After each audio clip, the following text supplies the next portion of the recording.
Althan police station હદ વિસ્તારમાં માર્ગ અકસ્માતની ઘટના બની છે, જેમાં એક વિદ્યાર્થીનીનું કમકમાટી ભર્યું મૃત્યુ નીપજ્યું છે, જ્યારે અન્ય 3 વિદ્યાર્થીઓ ઈજાગ્રસ્ત થયા છે।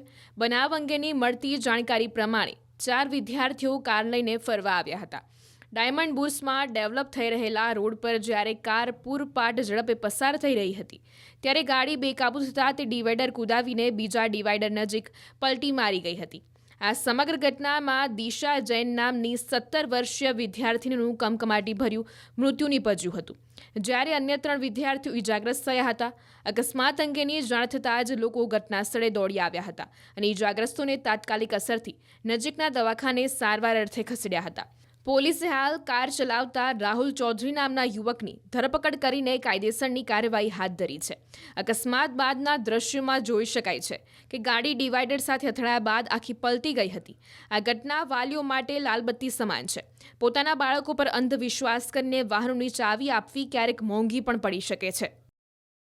सूरत डायमंड बुर्स है, उसके पीछे जो नए रोड डेवलप हो रहे हैं उसमें 4 स्कूल के बच्चे थे, अलग अलग स्कूल के हैं चारों। वो एक क्रेटा गाड़ी लेके वहाँ पे आए और वो गाड़ी बैलेंस बिगड़ने की वजह से वहाँ पे पलट गई और एक बच्ची है दिशा जैन करके, ये स्मृति स्कूल उधना में पढ़ती है, 17 साल की बच्ची है। इसकी on the spot he death हो गई और साथ में 3 बच्चे और थे। एक 18 साल का है, राहुल चौधरी नाम है, ये भगवान महावीर कॉलेज में पढ़ता है और ये गाड़ी ड्राइव कर रहा था उस टाइम पे। साथ में 2 और बच्चे थे, एक 17 साल का है जो दिल्ली पब्लिक स्कूल में पढ़ रहा है, एक 16 साल का है जो अग्रवाल विद्या विहार में पढ़ रहा है। ऐसे 4 बच्चे थे। वो बच्चे की ऑन द स्पॉट डेथ हो गई।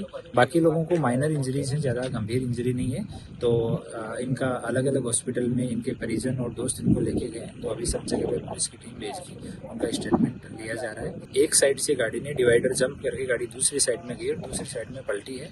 तो संभव है कि उनका स्पीड ज़्यादा होगा या फिर उनका बैलेंस बिगड़ा होगा। पर एग्जैक्ट जो है वो जब हमारे पास डाटा आएगा, FSL वाले अपना अभिप्राय देंगे, RTO इंस्पेक्टर अपना अभिप्राय देंगे, मोटर व्हीकल इंस्पेक्टर अपना अभिप्राय देंगे, उसके बाद में एग्जैक्टली क्या हुआ होगा वो कहा जा सकेगा। હું તમને બધાને એ જ વિનંતી કહું છું, છોકરા છોકરી જેને પણ લાઇસન્સ તમે આપો, ગવર્મેન્ટ લાઇસન્સ આપો તો બહુ નિયમ ચોકસાઈ સમજી વિચારીને તમે લાઇસન્સ આપો અને એ લોકોને જાણ કરો, એમને સમજ પાડો કે તમે ઓવર સ્પીડ ગાડી ના ચલાવો અને જગ્યા જગ્યાએ માર્કિંગ કરો કે 80ની સ્પીડ, 60ની સ્પીડ, મોટા અક્ષરે લખો સ્પીડ લિમિટ આવી રહ્યા।